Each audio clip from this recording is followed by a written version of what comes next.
and sorrows.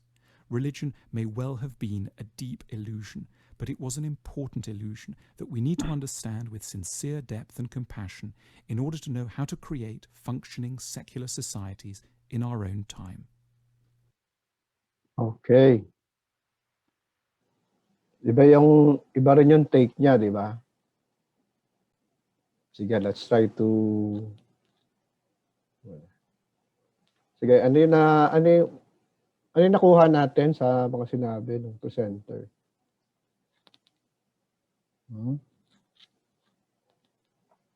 Hindi religious ang approach niya, di ba? It's more historical and at the same time, sociological. Okay? Meron siya mga big statements. So number one, that in today's era, there is the decline down. No? There is the decline down of religion. Pero nagkaroon din naman ng decline in religion in the past. Di ba? To sort of adapt, we see different and new religions emerge as well. Kaya naman yung parang pang-contra doon sa sinasabi niya. Yes, no? All things decline naman. But reality rin that in this era of decline, there is always that the reality of adapt. Diba? People adapt, culture adapt, even religion adapts. Okay? Sige, ano yung mga what have you gotten?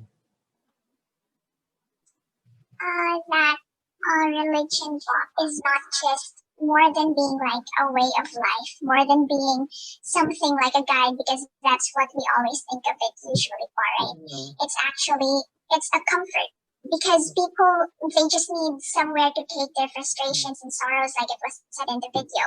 And even if that place, or even if the people or the person or the entity that the people are talking to is a completely intangible, different level of supernatural, highness, they're still gonna take it, because religion is actually, as much as it is a way of life and a guidance, it also provides a deep sense of comfort and belongingness to the people who believe and have faith on.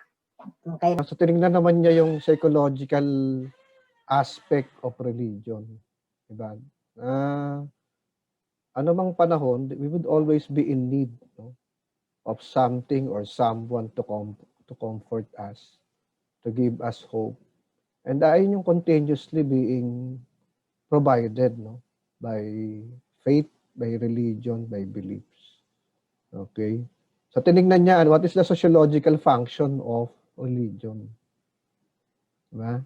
Diba sabi nga nung isa, hindi naman importante kung totoo ba o hindi, no? Yung mga sinasabing gods. What is more important is there is this kind of beliefs, no, that in a way suits humanity, no, that in a way answers to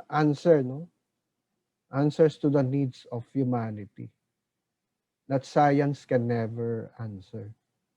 Ang nakita ko naman po sa video is that hindi po lahat ng mga tao is open or nag-welcome ko sa mga Christian religion. Para sa kanila po, it's just something na nonsense or something na hindi dapat paniwalaan, since it's just giving a delusion. The people who believes. Medyo extreme, no, yung kanilang view, no. Kaya lang, nasabi nga nung isang one statement nga rin, di ba? Sometimes, kumbaga tangible or not, kailangan natin yun, no? Sometimes you need quote-unquote delusions, no? Yun nga, yung the mere thinking na despite all odds, we will succeed. That is not real, di ba? Partly that is an illusion, di ba? But in a way, it pushes us to move forward, no? Without the necessity of attacking other members, for example, of society. Diba? So, kumbaga may civilizing effect yung religion. Diba? Kaya nga you can just imagine what would the world be kung wala ring religion. No? Ang daming criticisms about religion, but kung ibabalik naman natin yung question sa kanila, how would they imagine the world without religion? Na? Okay, so yung ganong ano, no? Ayun nga, ito yung minsang mali sa handling din between science and religion. No? Somewhat similar with the handling of fitting, for example, Rizal with Bonifacio. Ang totoo, ano yun, no? You look at the good sides of the two, hindi mo siya dapat pagbanggain. Diba? Kasi science and religion, they both serve, no? They both give good things, no? Good things to humanity. It helps humanity. So dapat you try to harness, no? That potential of the two, no? Rather than fitting one against the other.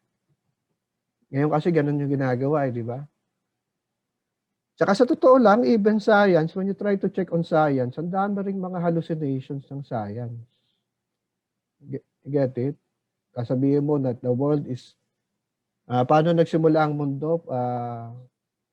Because of the theory of Big Bang. O, paano mo ipoprove yun?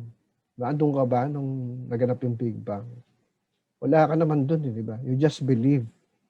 So, ibig sabihin, ang sinasabi ko rito is, even when you look at science, there are religious tendencies then for science. No? And that is something that scientists should accept. No? Sinasabi niyong illusion, kayo may mga illusions din kayo. Diba? Yung belief that we evolved from apes, still belief pa rin yun up to now, di ba? Up to now, hindi pa rin nila nakikita yung missing link. You get it? Parang it's quite difficult to accuse, for example, religion of being a mere illusion, when in fact science itself has its own share of illusions din. Ayun kasi negative way, no, of seeing science and religion.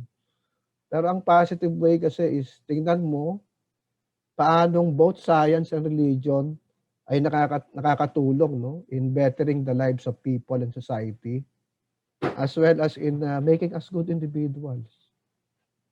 Okay? Kaya lang kasi pagka mga bata tayo, madali tayong matangay ng mga di ba, ng mga controversial debates. But as you grow older, makikita mo, there are a lot of things na kung tutuusin, hindi mo siya dapat pinaglalaban. Rather, mas dapat tingnan mo, ano yung truth of value, truth of service, that these things are offering to humanity. Okay?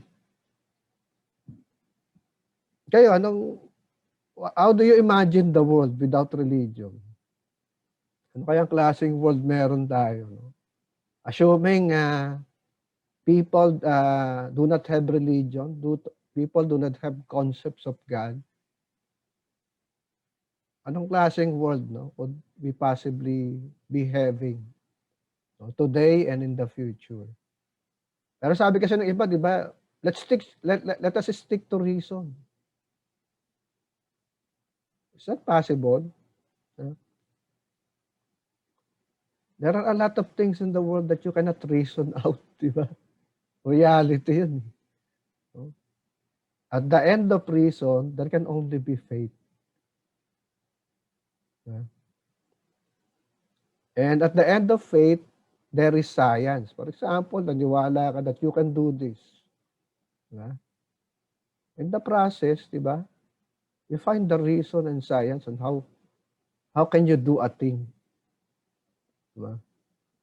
They are complementary. No? So, kumbaga pagiging narrow-minded minsan, yung trying to fit the other, no, against the other. Forgetting the real value, no, that both are affording society. Sabi nga nila, ang religion daw is highly contributory dun sa crime, no, low level of crimes. Although of course in some instances may mga ano, no, may mga isolated cases wherein yung faith and religion din naman resort to violence. Pero sinasabi naman ng iba na that is those were isolated cases. Dito nga araw-araw ba patayan dito?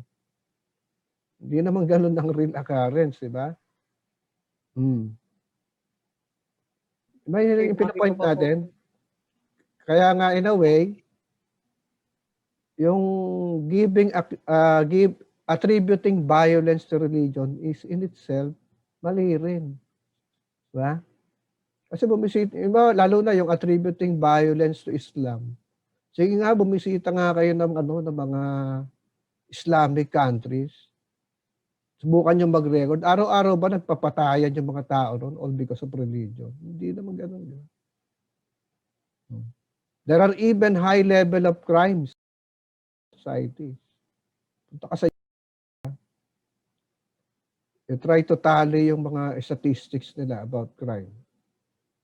So you get the point, parang mali, no? Hindi unfounded rin na you try to associate yung mga evils of society sa religion.